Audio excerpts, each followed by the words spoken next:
بسم الله الرحمن الرحيم. في حوار دار مع البروفيسور والمهندس عزقول، اللي أول من أدخل التاكسي الطائر في محافظة أسيوط. كان حلم وبيعملوا تخفيفا عن السادة المواطنين. عزقول ليه، وده ابن عمي بالمناسبة وراجل محترم، ليه حوار دار بينه وما بينه. ايه هو الحوار ده؟ قلت له يا مهندس عزقول، قال لي، قلت له حضرتك دلوقتي بتعمل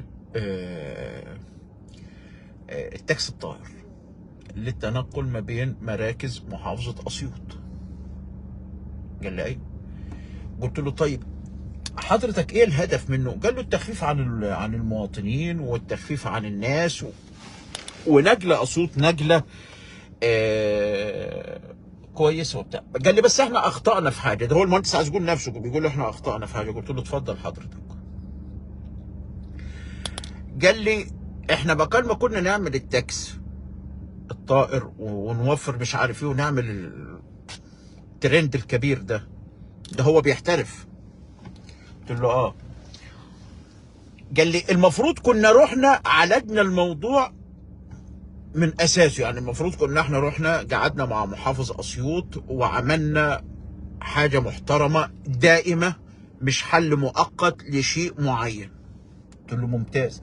قلت له طيب هل في عندك خطة زمنية او حاجة مستقبلية ممكن تعملها للموضوع ده؟ قال والله اما نشوف. المهم قلت له طيب تسمح لي وبعد اذنك ان انا اتكلم في الموضوع ده من غير ما تروح تشتكيني لابوي وتشتكيني مش عارف لمين والكلام. قال لي لا لا لا، قال لي اتكلم براحتك، اذ لم نؤمن بحرية الرأي فعلينا السلام. ده المهندس عزقول.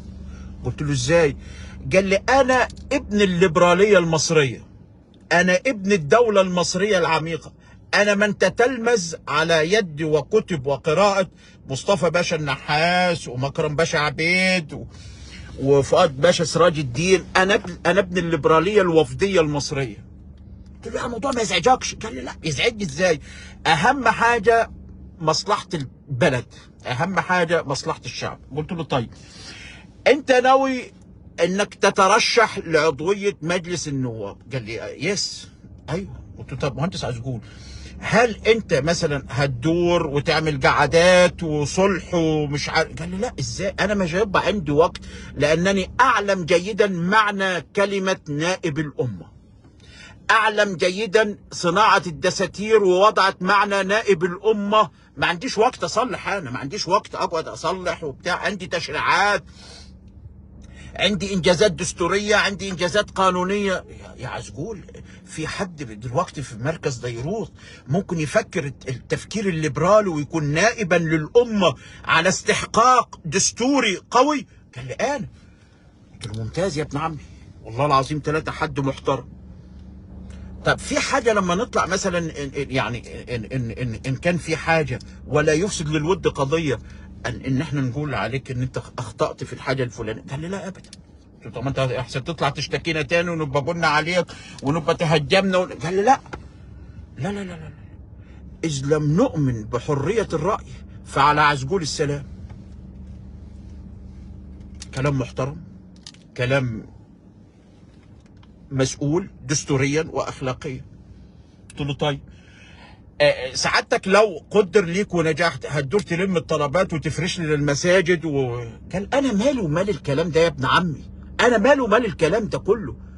الكلام ده مع احترامي شغل اعضاء المجالس المحليه. وبعدين هي الدوله لو شايفه شغلها وشايفه امورها، ايه الحاجه في ان انا ادور واعمل واسوي ورا؟ قلت لك يا فندي ان انا وراي تشريعات اهم من ان انا اقعد قاعد الصلح وافرش سجاده مساجد. قال لي الكلام ده عفى عنه الزمن. قلت له انت مؤمن بالكلام ده كله فعلا؟ قال لي ايوه. يس. عزقول قال لي يس. قلت له خلاص، يعني انت مش زعلان من اي حاجه؟ طيب وموضوع التاكسي الطائر ده؟ قال لي التاكسي الطائر ده كان فكره بس احنا اخطأنا فيه. ازاي اخطأت فيه؟ قال لي بقى ما كنا هنفكر خارج الصندوق والكلام الكبير ده كله. ان انا كنت المفروض ان انا هتوجه للسيد محافظ اسيوط، معجزة زمان ومكانه، اللي هو هشام ابو الناصر، مش عارف اللي اسمه ايه، ونقول له والله بقى ما نعمل الموضوع ده، نعمل موقف محترم يليق بآدمية الناس، يبقى مستمر، يبقى حاجة كده قايمة، مش موضوع طاير كده لفترة زمنية معينة ويا فرحة جبنا مش عارف مهبط طيران منين، ومهبط طيران من مش عارف من العزايجة، من العزجونية، ونسبة طيران مش عارف مين. قال لي لا، أنا أخطأت في الموضوع ده وأتقبل فيه الرأي والرأي الآخر، وعلى استعداد لحوار مجتمعي لأي من القضايا. قلت له طيب والقعدات الصلح والبتاع ده؟ قال لي كلمة جميلة جدا. قال لي لماذا لا نفعل مرة في حياتنا دولة القانون؟ ليه ما نفعلش دولة القانون؟ ليه اللي يخطئ ما يتحسبش قانونا؟ قال له بعدين مين اللي هيبقى فاضي من التشريعات والهموم قال لي طيب، فراح ضارب لي مثلا، قال لي طب احنا بكرنا نروح نقعد قعدتين صلح ونعمل مش عارف ايه ونعمل ايه، ما نناقش قضية مثلا المشروعات متناهية الصغر ودفع الشباب لإنتاج عمل شبابي محترم قلت له عسجون، انت فعلا في حد ممكن يكون لما يفكر التفكير ده؟ قال لا، قال لي ده برنامج موضوعي غير قابل لفترة زمنية ينتهي بإعلان النتائج في الصندوق. قال لي دي أمانة. قلت له أحييك. طب مش هتيجي في يوم وتزهد مننا كده، واخد لي بالك، وتستجوب وما تستجوبش حد معتمدا على الخدمات، وان انت في اطار المتابعة الميدانية ورجل الخدمات؟ قال لي ما يلزمنيش الكلام ده كله، كل ما يلزمني هي أمانة المسؤولية، أمانة المسؤولية اللي حددها الدستور والقانون. الدستور بيقول ايه؟ قلت له والله بيقول ان سعادتك نائب الأمة مسؤول عن مراقبة الحكومة ومراقبة الدولة المصرية وإقرار الموازنة والتشريع وسحب الثقة من مجلس. قال لي في حاجة اسمها فرش جوامع؟ قلت له لا والله. قال لي ممتاز. قال لي في حاجة اسمها مش عارف ايه وصلح؟ قلت له لا والله. قال لي خلاص، انا بقول اقسم بالله العظيم اني احترم الدستور والقانون، وده مش انا بحترم الدستور والقانون. قلت له ممتاز. قلت له طيب لو قدر مثلا وسعادتك نجحت هندور ضرب الرصاص مش كده، بس اسلحه آلية خارجه عن نطاق الترخيص والبتاع. قال لي لا، انا اول من يلتزم بالقسم قبل ادائه. قلت له كده احنا هنشوف نائب مغاير. قال لي هتشوف نائب لا للخدمات، لا لقعدات الصلح، لا لأي شيء يخالف لم يأتي فيه إطار دستوري أو عرف.